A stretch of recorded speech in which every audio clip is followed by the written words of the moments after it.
Hello दोस्तों, study 91 के YouTube channel में आप लोग का बहुत बहुत स्वागत है। दोस्तों आज हम लोग नेट के अगले सेगमेंट में हैं जो कि हमारा जो है ये 8वें नंबर का सेगमेंट है। आज हम कुछ इंपॉर्टेंट एमसीक्यूज को आगे डिस्कस करेंगे और उसके उत्तर के बारे में जानेंगे। डीपली कोशिश करते हैं हर उत्तर को जानने की, जैसा कि मैं आपको रोज डिलीवर कर रहा हूं, क्योंकि देखिए जो मैंने वादा किया है उसको मैं पूरा कर रहा हूं ताकि आप लोग को ऑब्जेक्टिव ज़्यादा से ज़्यादा मिलें। और आगे एग्जाम के लिए मेरी ये कोशिश है कि आप लोग जो है जल्द से जल्द जो है और चीज़ों को जानने की कोशिश कर लें और सारे टॉपिक कवर हो जाएं। तो मैं कोशिश करूंगा कि उन सबको आपको जल्दी जल्दी करा सकूं। सबसे पहले वीडियो को लाइक करिए, सब्सक्राइब करिए और शेयर जरूर करिए, उसके बाद आंसर देना शुरू करिएगा। ठीक है दोस्तों, चलिए आइए क्वेश्चन की ओर चलते हैं। एप्लीकेशन डाउनलोड जिन्होंने नहीं किया वो कर लें, वेबसाइट पर विजिट करके मॉक टेस्ट जरूर दें और बाकी आपकी मर्जी। चलिए आइए, तो पहला क्वेश्चन है आज का। पहला क्वेश्चन है ये थोड़ा सा तर्क शक्ति का है, जो रीजनिंग जो हमारा है ना ये उससे रिलेटेड है। तो इसमें क्या है, रीजनिंग वाले क्वेश्चन में सबसे पहले पूछ रहा है तर्क शक्ति परीक्षण की वैधता निम्नलिखित में से किससे संबंधित है। तर्क शक्ति परीक्षण यानी कि जो आपके जो तर्क देने की जो शक्ति है उसका परीक्षण की वैधता क्या है, उसकी जो है परीक्षण की वैधता निम्नलिखित में से किससे संबंधित है, आपको बताना है। ये कूट मिलान है, आपको आंसर देना है। ठीक है, चलिए आंसर के ऊपर देखते हैं। कमेंट बॉक्स में आंसर बताइए। कोई सरल एकल विचार, अगर कोई सरल एक विचार है तो वो तर्क शक्ति के लिए उपयुक्त है क्या? नहीं है, क्योंकि जो सिंपल होगा वो कभी तर्क शक्ति के लिए उपयुक्त हो नहीं सकता। आधार वाक्य और निष्कर्ष के बीच संबंध, यह कह रहा है कि जो है तर्क शक्ति में क्या होता है, जब भी किसी चीज के आप तर्क देते हैं तो पहले क्या होता है, कोई आधार वाक्य होता है, ठीक है, फिर उसका एक तर्क होता है।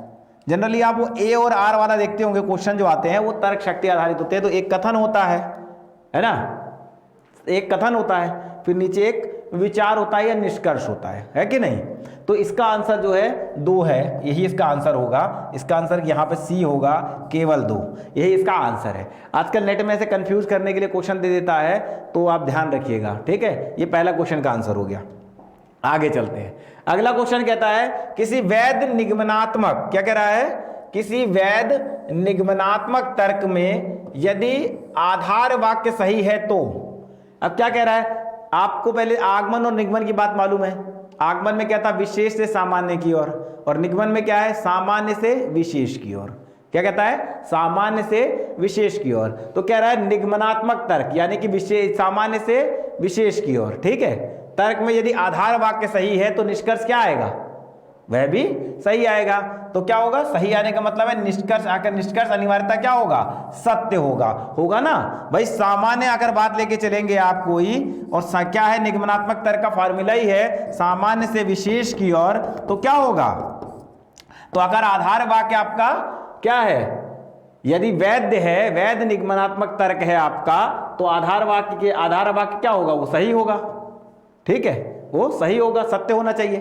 ठीक, अगले क्वेश्चन की ओर चलते हैं। निम्नलिखित तर्क में से तर्क को पहचानिए।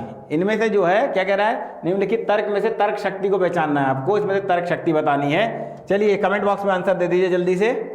क्या कह रहा है, यहां पे पहले तर्क को पढ़िए। कह रहा है लक्ष्यहीन व्यक्ति ऐसे कंप्यूटर की तरह है जिसमें कोई प्रोग्राम नहीं है।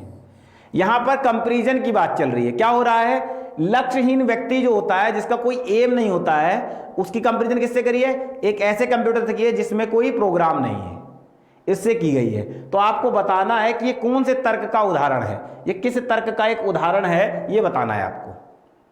चलिए जल्दी कमेंट बॉक्स में बताइए, फिर मैं आंसर बताता हूं।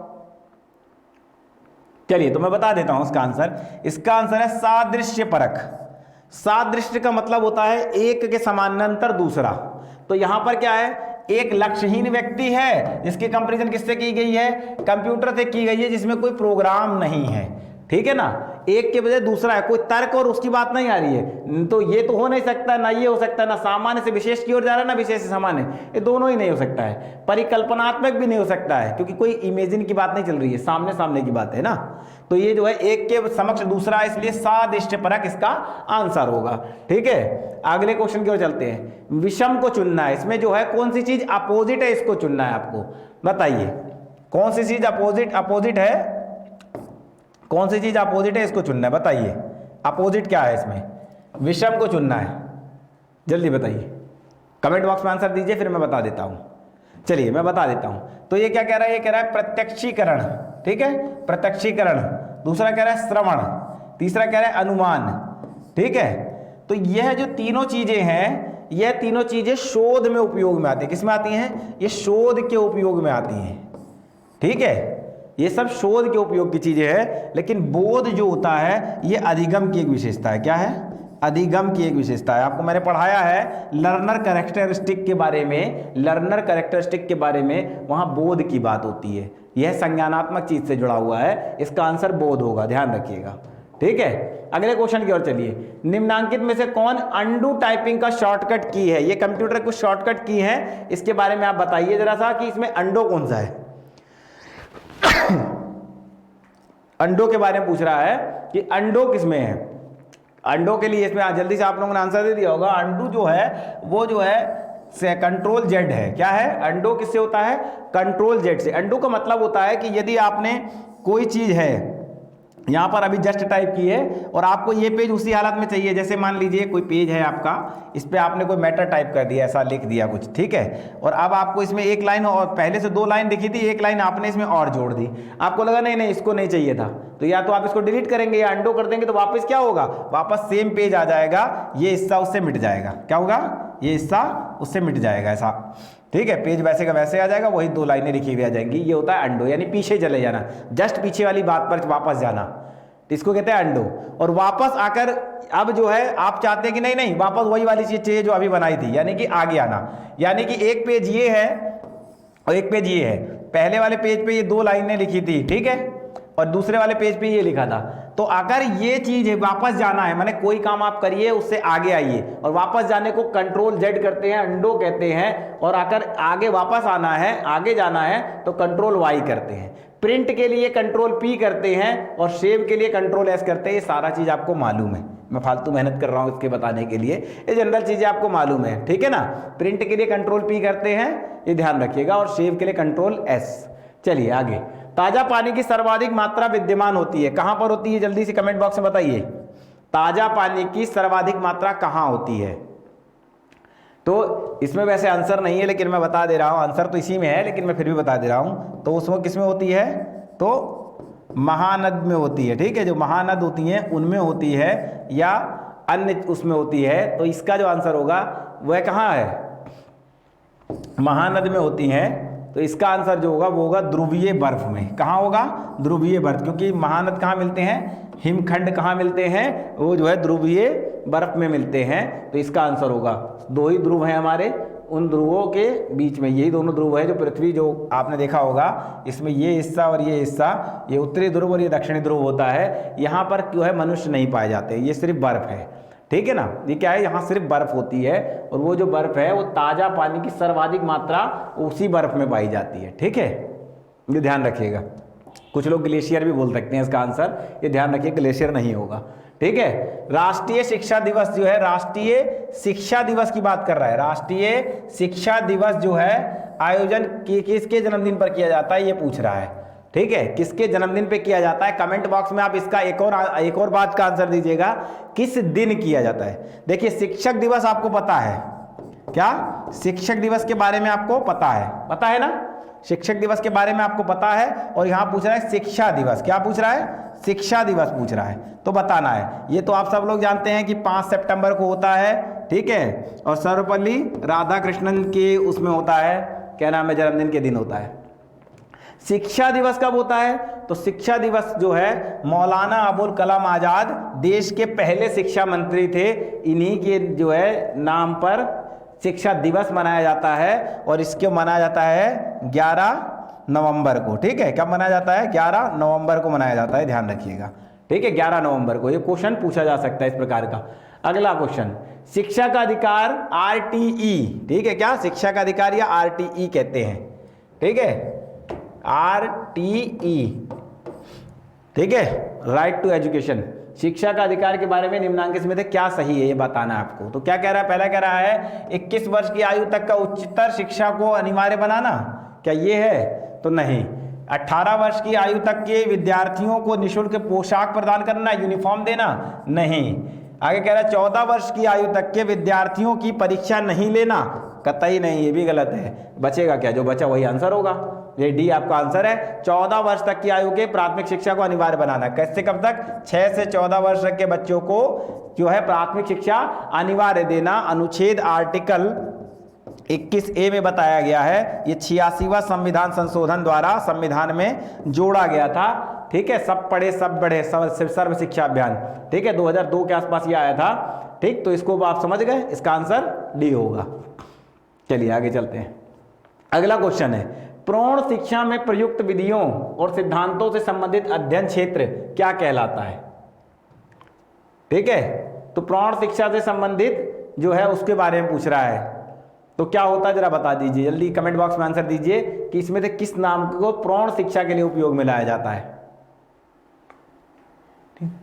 तो मैं आपको बता दे रहा हूं, इसका आंसर है एड्रागॉगी, जिसको प्रौढ़ शिक्षा कहा जाता है, और पेडागॉगी इसको शिक्षा शास्त्र कहा जाता है, एंथ्रोपोलॉजी इसको नृ विज्ञान कहा जाता है, ठीक है। ये सब आपको पता है पहले से, इसके बारे में मैं बहुत ज़्यादा नहीं बताऊंगा, बस ये प्रौढ़ शिक्षा, ये शिक्षा शास्त्र के बारे में आपको जानना चाहिए। एंथ्रोपोलॉजी वगैरह तो आप सब जानते हैं, ये दोनों नए शब्द हैं, लेकिन ये शिक्षा शास्त्र वाले जो शिक्षा शास्त्र से नेट दे रहे होंगे उनको इसके बारे में पता होगा, ठीक है दोस्तों। तो इसका आंसर हो गया बी। नेक्स्ट क्वेश्चन देखिए, यादृच्छिक, क्या लिखा है, यादृच्छिक, अरे यादृच्छिक त्रुटि को कम करने के लिए निम्नलिखित में से कौन सी विधि उपयुक्त है। यहाँ पर विधि पूछ रहा है कि जो है यादृच्छिक जो विधि है, इसके लिए कौन कौन से, मतलब इसको त्रुटि को कम करने के लिए कौन सी विधि उपयुक्त है। तो इसका मतलब क्या होता है भाई, यादृच्छिक का मतलब होता है एक तरीके से कि जिस चीज़ को नए जो है क्या करना, बार बार बदल करके लाना है या बार बार करना है, ऐसी चीज़ों को जो देख करके करना है, ऐसी जो है उसकी त्रुटि को कम करने के लिए क्या किया जा सकता है। तो क्या किया जाएगा, इसका आंसर कमेंट बॉक्स में जल्दी बताइए।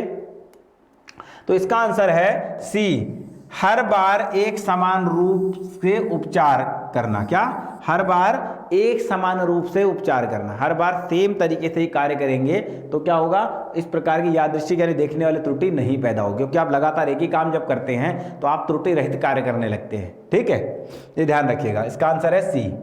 नेक्स्ट क्वेश्चन को देखिए, संकेत को द्वितीयक उत्पादक माना जाता है, बताइए क्यों, आंसर करिए कमेंट बॉक्स में। संकेत को द्वितीयक उत्पादक माना जाता है, किसका द्वितीयक उत्पादक माना जाता है, संदेश का, माध्यम निर्माण का, अर्थ की सटीकता का, सूचना और मनोरंजन का, किसका द्वितीयक उत्पादक माना जाता है संकेत को, इशारे को, बताइए। तो मैंने आपको बताया था औपचारिक और अनौपचारिक के बारे में, दो प्रकार के वो बताए थे ना, फॉर्मल, ठीक है, फॉर्मल और इनफॉर्मल, इन दोनों के बारे में बताया था, ये दो प्रकार के संप्रेषण के बारे में। इनफॉर्मल संप्रेषण के बारे में बताया था, या इसको क्या समझ लीजिए, वाचिक और अवाचिक के बारे में आपको मैंने बताया था। अवाचिक संप्रेषण वह संप्रेषण थे जिसमें इशारा किया जाता है, भुआएं तान के, ऐसा कुछ भी तरीके से। तो वही कह रहा है कि संकेत क्या है, वो सब संकेत होते हैं, है ना। आप किसी को आकर ऐसे सीटी चुटकी बजाते हैं तो क्या होता है, वो संकेत होता है। तो इस प्रकार से कह रहा है कि संकेत द्वितीयक उत्पादक होता है, किस चीज का, माध्यम का होता है। क्यों, माध्यम का होता है, क्योंकि इसमें जो मैं ऐसा करूंगा तो इसमें कोई और माध्यम का यूज हुआ क्या, कुछ नहीं हुआ, सिर्फ ये संकेत हुआ, इसलिए ये द्वितीयक उत्पादक है। लेकिन जब हम मौखिक बोलते हैं तो शब्दों का उपयोग करते हैं तो वो प्राथमिक हो जाता है। हम लिखते हैं, लिखित में जाता है, वो भी मौखिक का एक प्रकार है, तो उसमें क्या है, वो प्राथमिक हो जाता है, ठीक है ना। तो ये आपको समझ में आ गया होगा, माध्यम निर्माण का संकेत द्वितीयक उत्पादक माना जाता है। अगले क्वेश्चन को देखिए, कक्षागत संप्रेषण में संबंधनात्मक, ठीक है, संबंधात्मक उपागम किससे प्राप्त होता है, ठीक है, संबंधात्मक उपागम किससे प्राप्त होता है, संबंधात्मक उपागम यानी ये किससे प्राप्त होता है, ये बताना आपको। कक्षागत संप्रेषण में ये पूछ रहा है, कक्षागत संप्रेषण में संबंधनात्मक उपागम किससे प्राप्त होता है, संबंधात्मक शोध की बात कर रहा है एक तरीके से, किससे प्राप्त होता है, चलिए बताइए, जल्दी से बताइए। तो संबंधात्मक जब होता है कक्षागत संप्रेषण, ये कौन सा वाला है, मैंने आपको पुराने लेक्चरों में बताया भी है कि जब कक्षागत संप्रेषण होता है तो यह अंतर्वैयक्तिक होता है। कैसा होता है, अंतर्वैयक्तिक होता है, यानी कि ये जो है टीचर और स्टूडेंट के बीच में होता है, दो लोगों के बीच में हो रहा है। भले वो क्लास एक ग्रुप होती है लेकिन एक एक टीचर एक एक बच्चे से इंटरेक्ट होता है, इसलिए वह कहाँ होता है, अंतर्वैयक्तिक संप्रेषण के अंतर्गत होता है। कहाँ होता है, अंतर्वैयक्तिक संप्रेषण के अंतर्गत होता है। यहाँ पे जो है इसको ये जो है अंतरा लिखा है, अंतरा नहीं होना चाहिए, इसको अवैयक्तिक संप्रेषण होना चाहिए। ठीक है, ये अवैयक्तिक यानी खुद से बात करने वाला संप्रेषण होना चाहिए, थोड़ा मिस्टेक लिखा है। ठीक है, ध्यान रखिएगा। अगले क्वेश्चन पे चलते हैं। कक्षागत संभाषण को क्या माना जाता है, बताइए। कक्षागत संभाषण को, क्लास में जो लेक्चर चलता है उसको क्या माना जाता है, जल्दी आंसर दीजिए कमेंट बॉक्स में। तो जो कक्षागत जो संभाषण होता है या कक्षा क्लास में जो लेक्चर दिए जाते हैं वह जो है किसी टेक्नोलॉजी पर आधारित नहीं होते हैं, ये पारंपरिक है। मैंने आपको बताया था ना कि पारंपरिक शिक्षण प्रणाली कौन सी है, लेक्चर प्रणाली। ये मेरे प्रीवियस ईयर के जो क्वेश्चन अभी जो आप लोग देख रहे हैं ये सेगमेंट, इसके अगर पहले वाले सेगमेंट देखे होंगे तो आपको याद आ जाएगा। ठीक है, क्लास में चलने वाला जो संभाषण होता है, जो लेक्चर चलता है क्लास में टीचर का, वो परंपरागत होता है। और परंपरागत जो टेक्नोलॉजी से रहित, टेक्नोलॉजी नहीं होती है उसमें, टेक्नोलॉजी रहित होता है। तो इसलिए जो है इसको क्या कहेंगे, इसको गैर तकनीकी माध्यम कहेंगे। क्या कहेंगे, गैर तकनीकी माध्यम कहेंगे। ठीक है, ठीक, ध्यान रखिएगा। इसका क्वेश्चन का आंसर है बी। अगला क्वेश्चन देखिए, इस श्रृंखला को पूरा कीजिए। चलिए इसका आंसर आप लोग देंगे, इसका आंसर मैं नहीं दूंगा। ठीक है, इसका आंसर मैं बाद में दूंगा, पहले आप लोग देंगे। चलिए बताइए कि अगली डिजिट यहाँ पे क्या आनी है, इनमें से कौन सी आनी है, जल्दी से बताइए, जल्दी बताइए, फिर मैं यहाँ पर बताता हूँ आपको।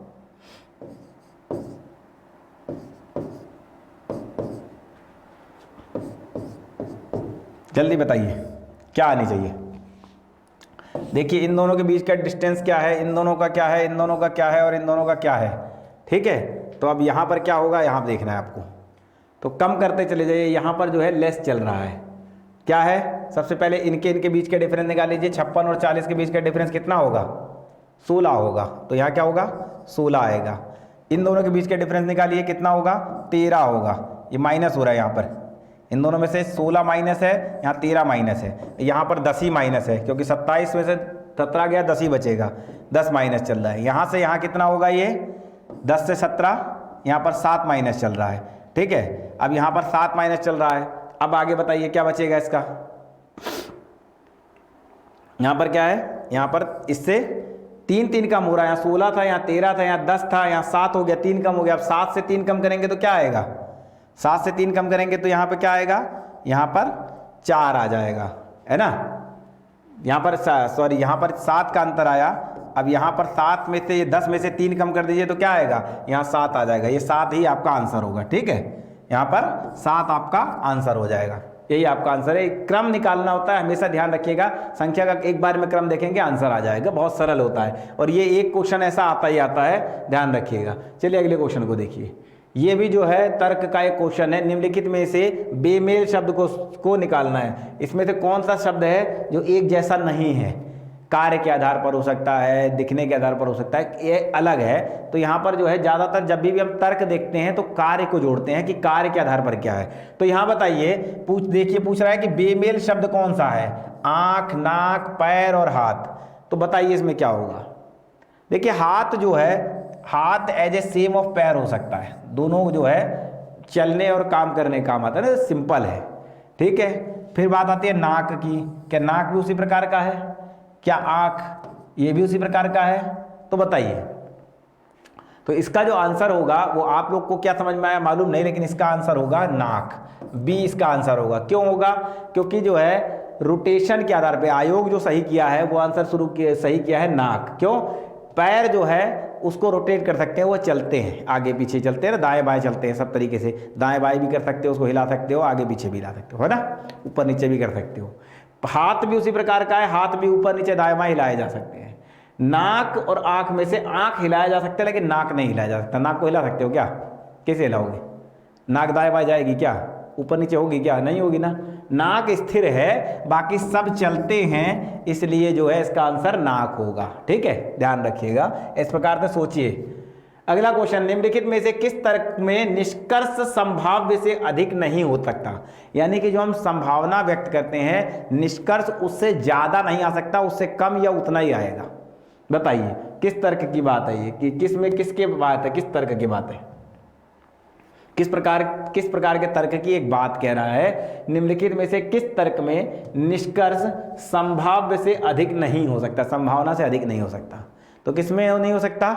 जब हम सेम कंपैरिजन करते हैं किसी चीज की, तो सेम कथन लेके चलेंगे और उसके सेम ही लेके आएंगे, तो क्या होगा? तो उसमें सादृश्यता की बात आती है। सेम जैसे अभी शुरुआत बताया था कि एक जो है बिना लक्ष्य का व्यक्ति वैसा है जैसे बिना प्रोग्राम का कंप्यूटर है ना? तो वैसे ही सदृश्यपूर्ण, ठीक है, इसका आंसर क्या होगा? सदृश्यपूर्ण।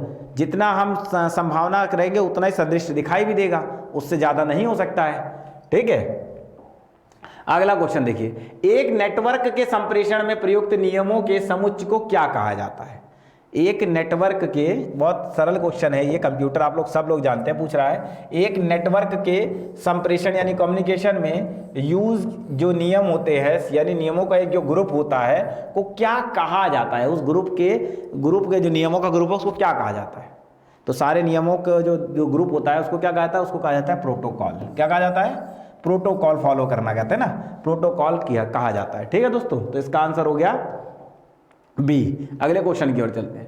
कह रहा है केंद्रीय वनिकी आयोग, ठीक है, केंद्रीय वनिकी आयोग के अनुसार हमारे देश में कितने प्रकार के वन पाए जाते हैं? इनके अनुसार कितने प्रकार के? ज्योग्राफी पढ़ेंगे तो उसमें 6 प्रकार के होंगे, लेकिन यहां पूछ रहा है केंद्रीय वनिकी आयोग के अनुसार कितने प्रकार के वन पाए जाते हैं, ठीक है। तो कितने प्रकार के? इसका आंसर है 16। कितने प्रकार के हैं? 16 इसका आंसर है। 16 प्रकार के वन पाए जाते हैं। जब आप सामान्यता पढ़ते हैं पूरे विश्व को लेकर तो 6 प्रकार के पाए जाते हैं, लेकिन 16 प्रकार के वन पाए जाते हैं। अगला क्वेश्चन, शोध की वैज्ञानिक विधि की विशेषता है। शोध की वैज्ञानिक विधि की विशेषता क्या होती है? चलिए बताइए, इसका आंसर जल्दी से आप लोग दीजिए। शोध की वैज्ञानिक विधि की विशेषता क्या है? तो इसकी वैज्ञानिक विधि की विशेषता क्या है? चलिए एक एक को देख लेते हैं। अनुभववाद, क्या वैज्ञानिक विधि से अनुभव मिलता है? विशेषता है क्या ये? बिल्कुल मिलता है, ये भी हो सकता है। इसके बाद क्या वस्तुनिष्ठता होती है? शोध वैज्ञानिक विधि में वस्तुनिष्ठता भी होती है। इसके बाद सुव्यवस्थित होता है क्या?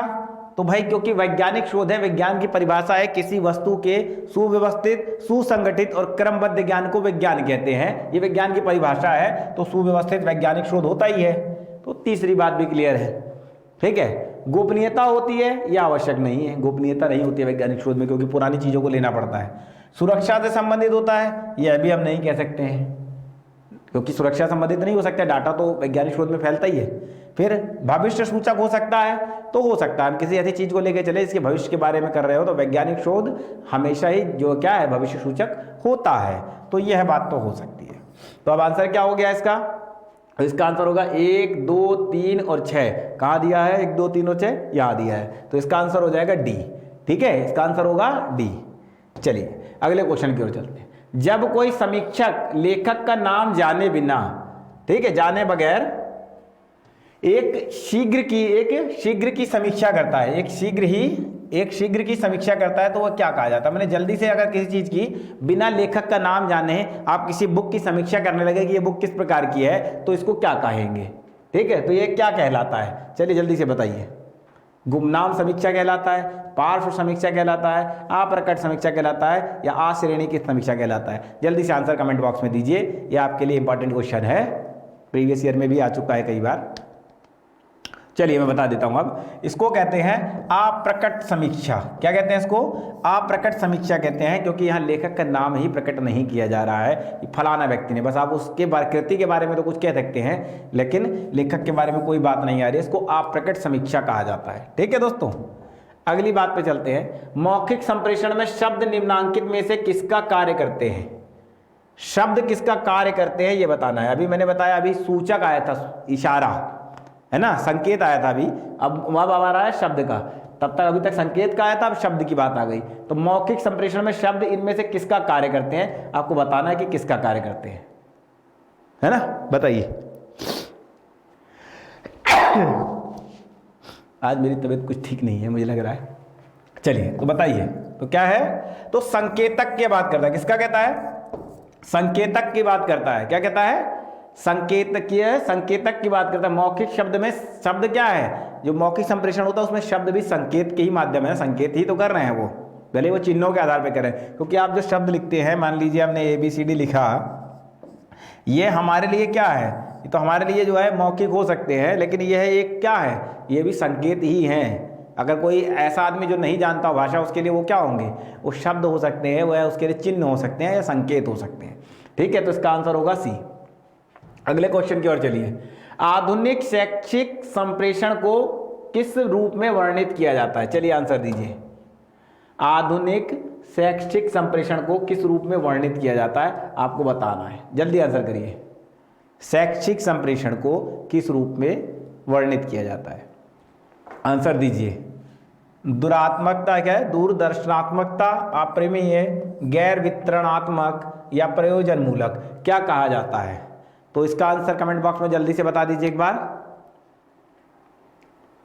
तो इसका आंसर होगा गैर प्रयोजन, क्या इसको कहते हैं, सॉरी इसको कहते हैं प्रयोजन मूलक। क्या कहते हैं, प्रयोजन मूलक कहते हैं। आधुनिक शैक्षिक संप्रेषण जो है ये प्रयोजन मूलक होता है। जब पढ़ाई का कोई ना कोई उद्देश्य होता है ना कोई प्रयोजन होता है, इसलिए इसको क्या प्रयोजन मूलक कहते हैं, ये ध्यान रखिए। ठीक है, अगले क्वेश्चन की ओर आइए।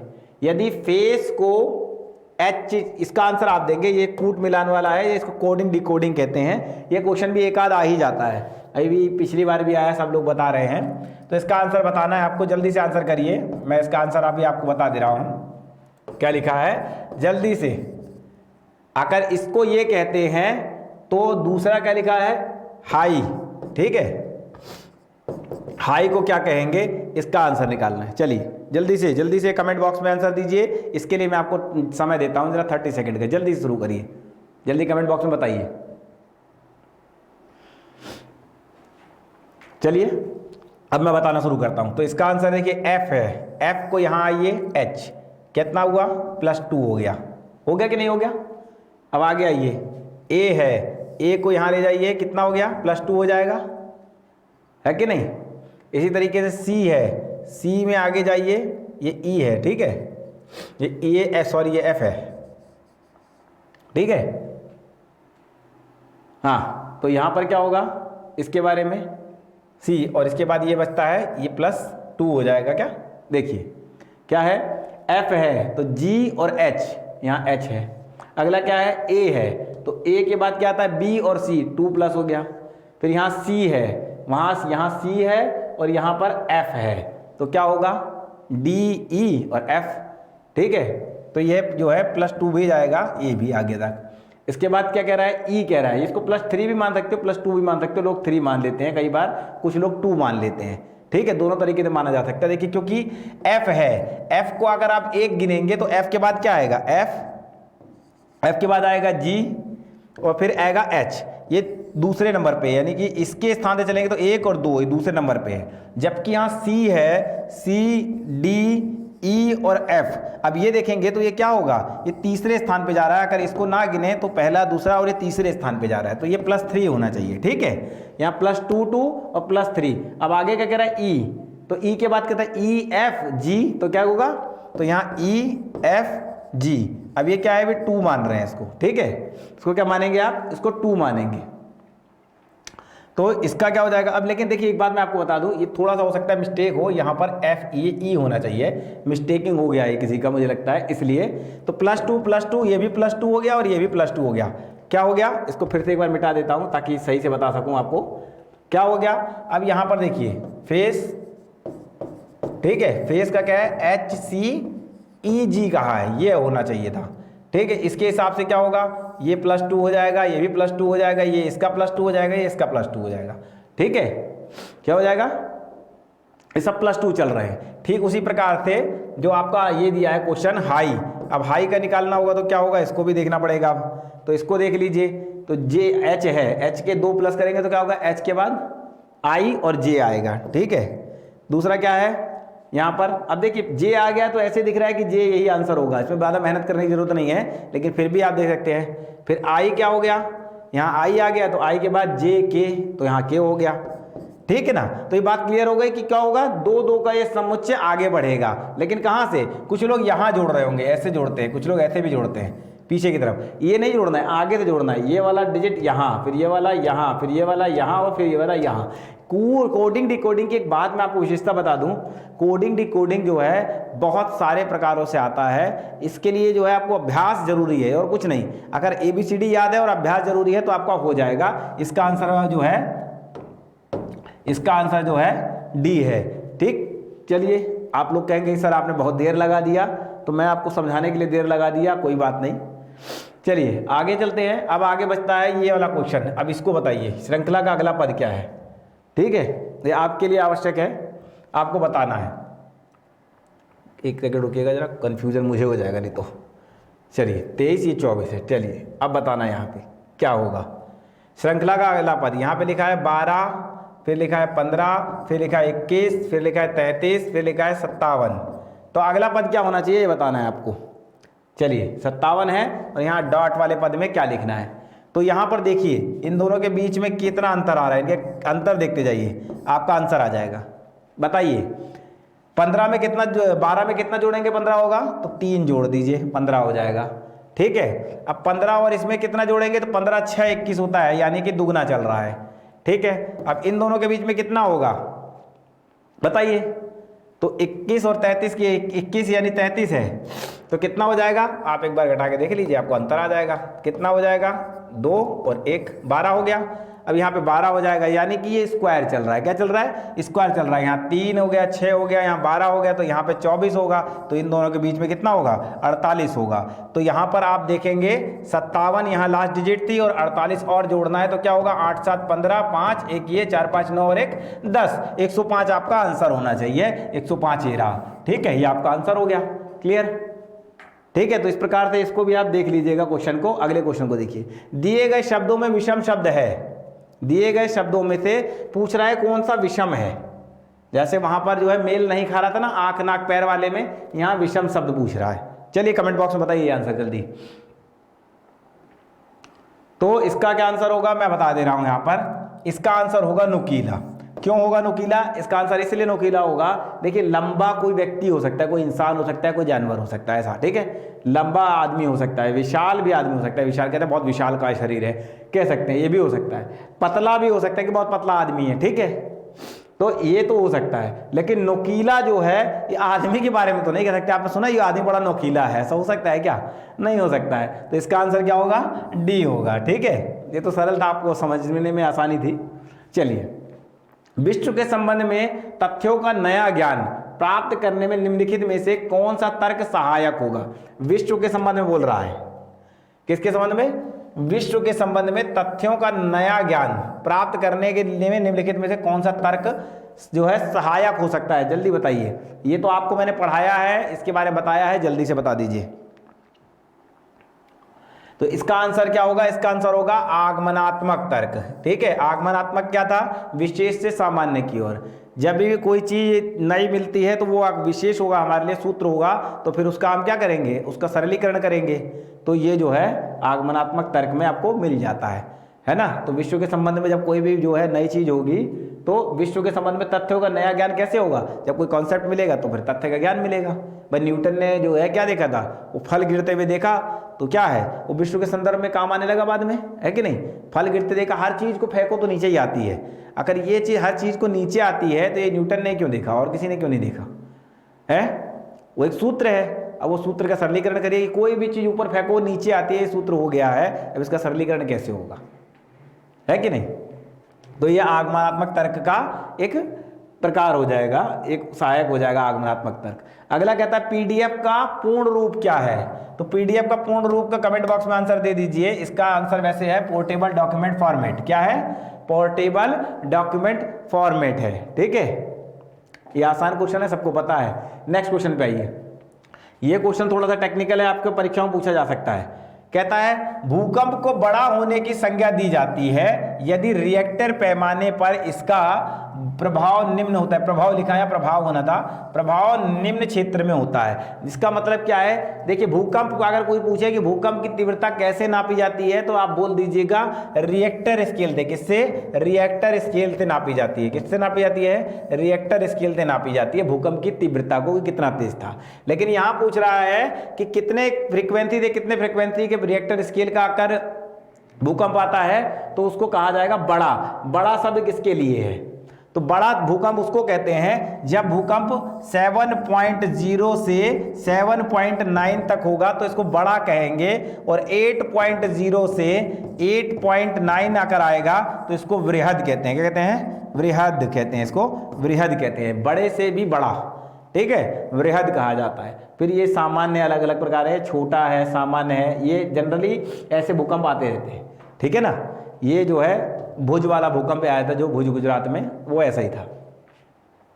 चलिए, तो इसकी बात समझ गए। नेक्स्ट क्वेश्चन पे आइए।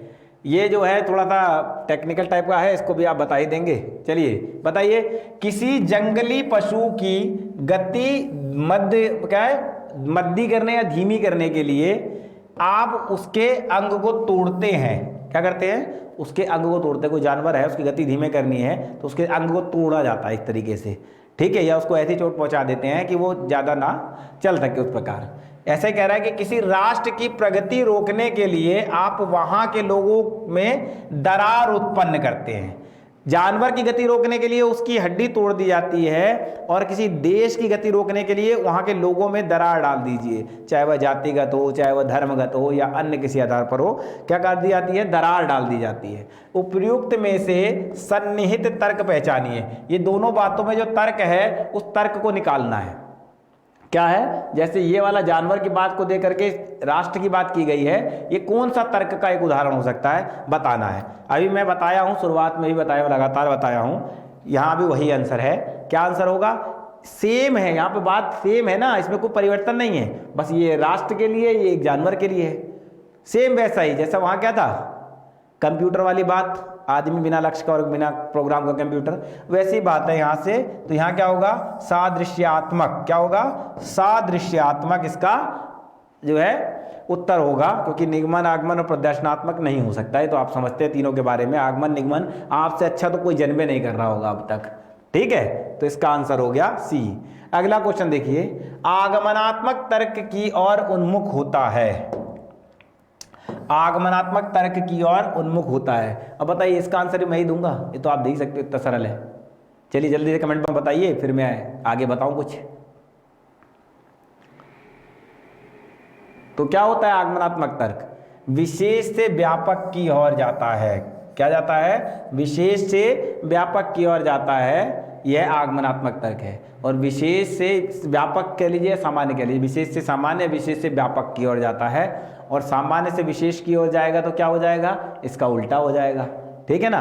तो दोस्तों हम लोग का यहाँ पर आज का सेगमेंट पूरा हुआ। अब मिलते हैं अगले सेगमेंट में, तब तक के लिए धन्यवाद। शुभ रात्रि, शब्बा खैर, गुड नाइट।